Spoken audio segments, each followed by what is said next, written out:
النهارده يا بنات عاملين طبق جميل جدا وبتهيألي كل ولادنا بيحبوه. عاملين سندوتشات شاورما ان شاء الله هتلاقوها طريقه سهله جدا وعامله تتبيله جميله جدا. التتبيله والله ما اقولكمش عليها طالعه تحفه. وكمان قدمت معاها مكرونه بالبشاميل. انا ما عملتش المكرونه لان قبل كده نزلتها في القناه بتاعتي. لو انت حابه تعملي المكرونه ارجعي لصفحه ابداعات فرح هتلاقي المكرونه بكل خطواتها ان شاء الله. وكمان هتشوفي معايا سندوتشات الشاورما باحلى طريقه. خليكي معايا لاخر الفيديو صدقيني عمرك ما هتندمي طالما مع فرح. السلام عليكم ورحمه الله وبركاته. ازيكم يا بنات؟ احنا النهارده هنعمل تعاون مع قناه جميله جدا، قناه يوميات اسره عصريه. يوميات اسره عصريه قناه جميله صراحه، بسم الله ما شاء الله عليها.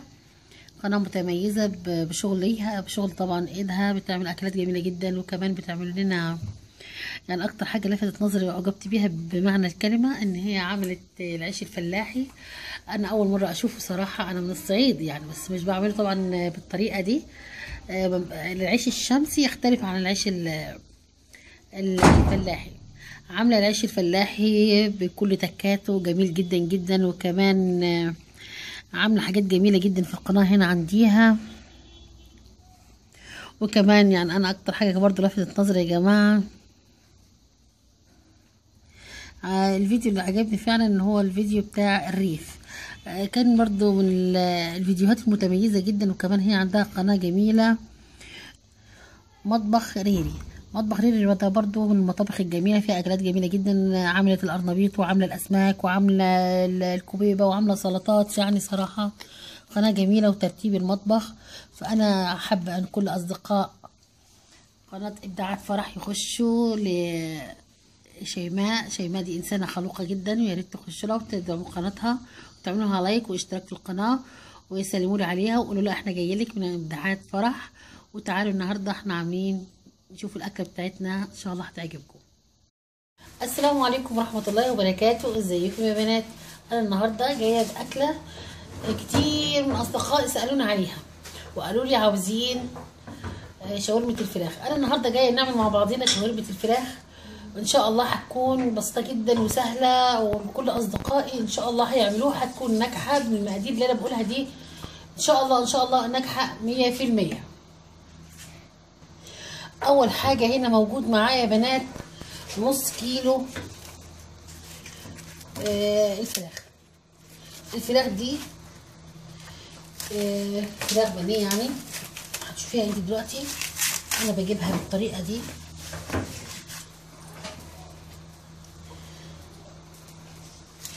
بحطها كده وهبدا اقطعها يا بنات صوابع بالطريقه دي. معايا هنا الطبق ده كده، هبدا احط كل اللي انا بعمله في الطبق ده. يعني هي سهله جدا جدا. بصي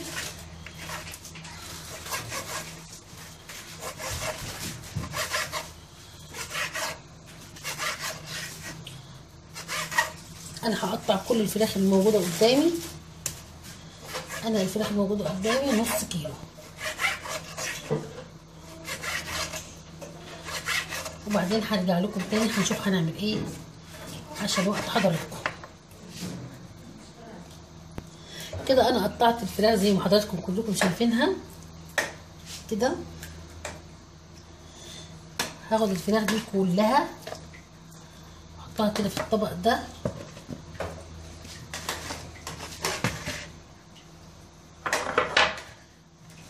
شايفين كده يا حبايبي؟ هبدا اضيف التوابل بتاعتي. انا حاطه هنا التوابل، حاطه شطه وحاطه ثوم باودر وحاطه بصل باودر وحاطه هيل وحاطه ملح. هحط التوابل دي كلها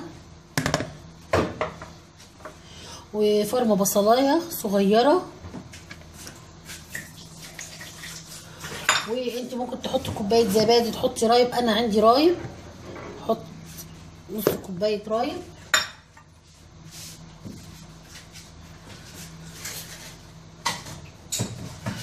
وهنا هواتي عندي مستردة. انت حابه احط مش حابه برضو مفيش اي مانع زي ما بتحبي طبعا. بس انا حطاها هنا هواتي. انا بعلق يعني مش كتير، زي معلقه بس من المايونيز وممكن كمان احط معلقه كاتشب. ده بس انتي اختياري زي ما تحبي، بتحطي ما تحبيش برضو براحتك، بس صراحه بيعلي التست وبيخلي طعمه جميل جدا. الخلطه دي يا جماعه ما اقولكمش عليها روعه قد ايه، روعه بمعنى الكلمه. طعم الفراخ بيكون محصلش، البصل والثوم البودر والبصل وحبه التوابل والهيل، الحاجات دي كلها بتخلي طعمها رائع. انا هسيبها في التتبيله دي ما يقلش عن 3-4 ساعات، 3-4 ساعات في التتبيله دي، وبعدين هنشوف هنعمل ايه مع بعضينا. انا هسيبها كده من 3-4 ساعات، وان شاء الله هجهز الخضار اللي احنا هنحطه في الشاورما وهرجع اوريكم هنعمل ايه مع بعض.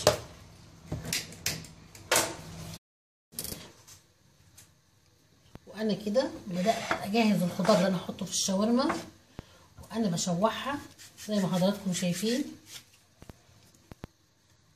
قطعت حدود حبتين طماطم متوسطين، و3 فلفلات رومي، لو عندي فلفل الوان بيكون برضو جميل. وبدات اقطع البصل برضو نفس التقطيعه.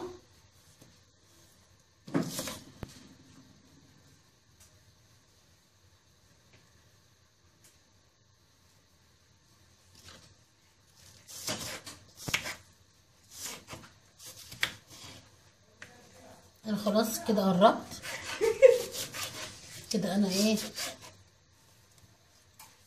قربت اقطع البصل واخلصه. احط الماده الدهنيه بتاعتي على النار واسخنها كويس، وهنشوف هنعمل ايه مع بعض. كده خلاص حطيت نص معلقه من السمنه. انت حابه تحط زبده، حابه تحط سمنه، طبعا زيت براحتك. وهنا جايبه الفراخ بعد ما انا سبتها في التتبيله بقلش عن 3 ساعات، وحتى قليل جدا من السمنه. هبدا اشوح فيها.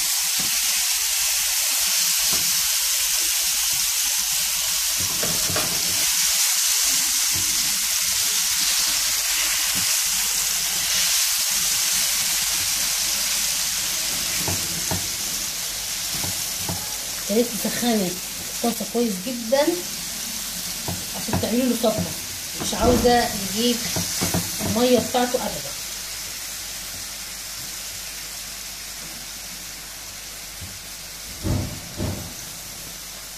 كل ما تسخني الطاسه بتاعتك كويس، وما تحطيش الماده يعني الزيت او السمن والحاجات دي، الماده الدهنيه بتاعتك تحطيها قليل جدا، وتسخني الطاسه كويس جدا جدا.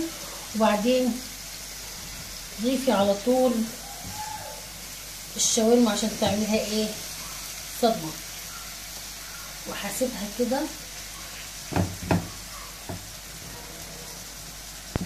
حبه عشان انا نبدا نشوح فيها. وكده زي ما حضراتكم شايفين مفيش اي ميه في الطاسه. نبدا نشوح الفراخ.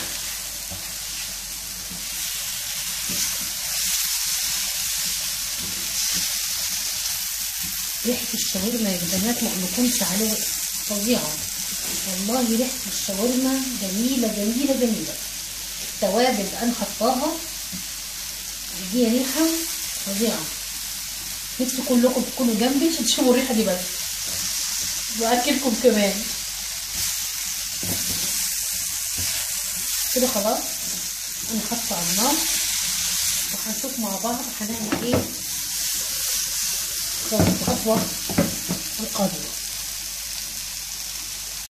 خلاص حطيت الماده الدهنيه بتاعتي، وزي ما قلت لحضراتكم احنا هنقطع الخضار بالطريقه دي كلها كده، الفلفل والطماطم كله صوابع زي ما انتم شايفين كده.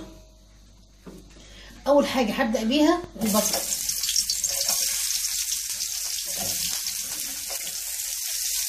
هنبدا ننزل البصل وهبدا اشوح فيه.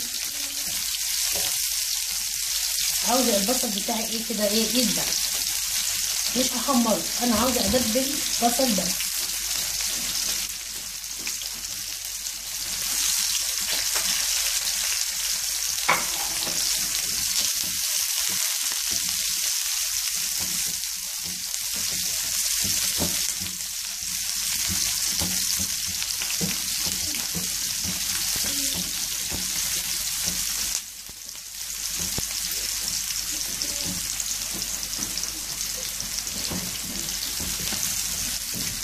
انا كده البصل بتاعي عاوزاه يدبل، وبعدين هضيف عليه الفراخ. الفراخ دي انا هبدأ بعدين اشوح في البصل والفراخ كده مع بعض، وهنشوف برضو واحده واحده هنعمل ايه مع بعض.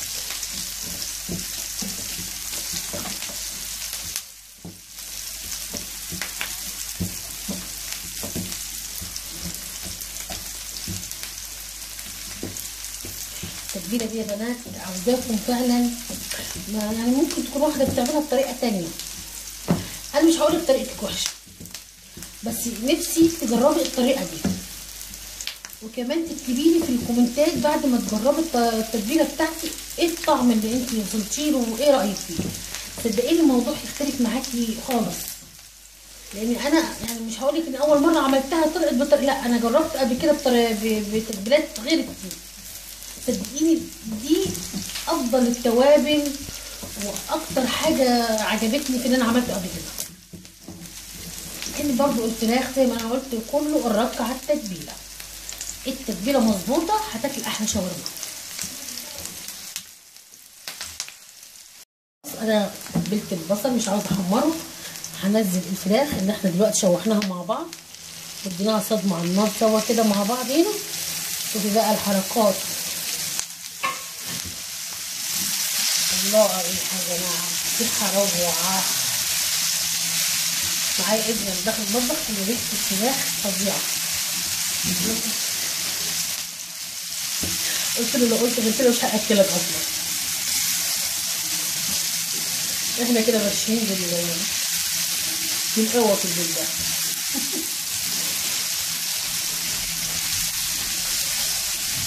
طبعا انا متبله الفراخ بتاعتي كويس جدا، ممكن بس بعد ما في النهائيات ممكن احط حبه ملح وفلفل بس اظبط الملح. يعني الملح بتاعك مظبوط خلاص، مش مظبوط ممكن عشان خاطر الخضار وكده هيخلي الحياه بتاعه مش مظبط، ممكن نحط حبه ملح وفلفل بس، مش محتاجين اي توابل. على فكره انا في ناس بتقول بحط قرفه وحاجات، لا انا ما بحبش صراحه الشاورما فيها القرفه ابدا صراحه، انا بتكون جميله كده. هبدا احط الفلفل عشان الفلفل ده يدبل حبه كده، انا طبعا مش هسويه بس يدبل حاجه بسيطه خالص. ليه انا ما حطيتش الطماطم؟ لان لو حطيت الطماطم معاها هتبدا بقى تتسبك وتبقى يعني بعيد عن الشاورما نهائي. لا انا عاوزه اعمل شاورما يعني الخضار كله كده تقريبا نص سوا، يعني سوتيه كده.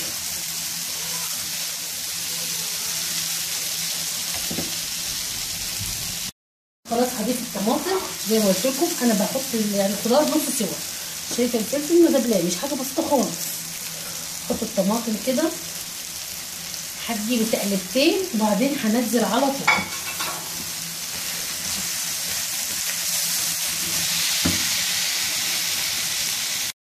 انا كده خلاص زي ما انتم شايفين، انا مش عاوزه الطماطم تتخلط، مش عاوزه صلصه كده، الخضار كله نص سوا، والفراخ بتاعتي ما شاء الله عليها طعمها روعه، مش طعم وبس وريحه، ما اقولكمش على الريحه يا جماعه. هبدا هعمل سندوتشات للولاد منها. انا كده هنبدا نحشي السندوتشات قدامكم. احط حبه كده صغيره جدا من المستردة الطريقه دي، هجيب المعلقه كده وادهن بيها العيش، وهبدا احط كده الشاورما الطريقه اللي انتم شايفينها دي.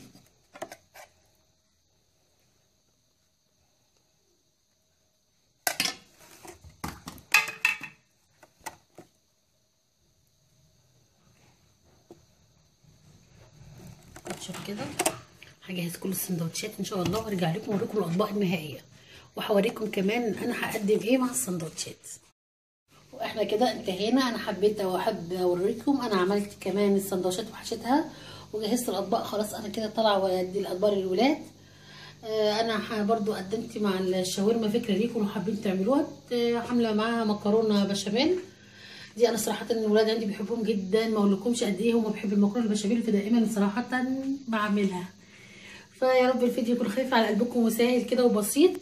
وما تنسوش يا بنات تعملوا لايك وشير واشتراك في القناه، ويا ريت تخشوا على صفحتنا على الفيسبوك، ان شاء الله هتلاقوا فيه حاجات جميله جدا جدا انا بقدمها. وشيروا الفيديو يا بنات ما تنسوش، واسيبكم على خير ان شاء الله.